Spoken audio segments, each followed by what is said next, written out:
જંબુસર તાલુકાના કનગામ નહેર વચ્ચે નર્મદા કેનાલ રોડ વિસ્તારમાં ગુમ થયેલ એક મહિલાનો મૃતદેહ મળી આવતા વિસ્તારમાં ચકચાર મચી જવા પામી હતી।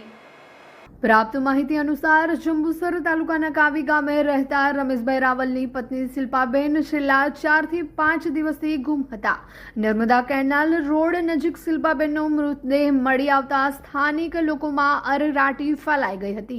ઘટનાની જાણ થતાં કાવી પોલીસ તાત્કાલિક ઘટના સ્થળે પહોંચી હતી અને જરૂરી કાર્યવાહી હાથ ધરી મૃતદેહને પીએમ માટે જંબુસર હોસ્પિટલ ખાતે ખસેડવામાં આવ્યો હતો। આ સમગ્ર મામલે કાવી પોલીસ દ્વારા વધુ તપાસ હાથ ધરવામાં આવી રહી છે। હાય હીર, હાય।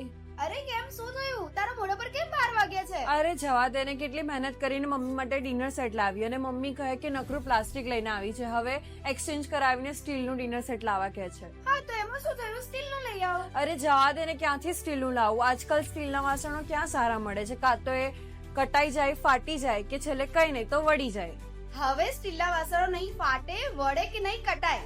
ભરૂચમાં સ્ટીલની કોઈ પણ વસ્તુ ખરીદવી હોય તો ભરોસો માત્ર એક જ સ્થળ, વર્ષોથી વિશ્વાસપાત્ર નર્મદા ઇન્ડસ્ટ્રીઝ। વાવ, આ તો બહુ હેવી અને સારી ક્વોલિટીનું સ્ટીલ લાગે છે, પણ આ બધી વસ્તુઓ પર ડિસ્કાઉન્ટ મળશે ખરું? અરે આ બધી વસ્તુ તને હોલસેલ ભાવમાં મળી જશે। ભરૂચના બધા હોટેલ્સ વાળા, કેટરિંગ વાળા બધા અહીંથી જ વાસણો ખરીદે છે। માત્ર ભરૂચમાં જ નહીં પણ વિદેશમાં પણ નર્મદા ઇન્ડસ્ટ્રીના ટ્રાયપ્લાય વાસણોની ખૂબ જ માંગ છે, એટલે જ વિદેશમાં રહેતા લોકો વાસણો ખરીદવા માટે નર્મદા ઇન્ડસ્ટ્રીને જ પસંદ કરે છે। તો અમે તમારી શોપિંગ કરી લીધી છે। તમે ક્યારે આવી રહ્યા છો? Narmada industry phase 1 GITC near Narmada Nagar, Bharuch. For more information call on the given number.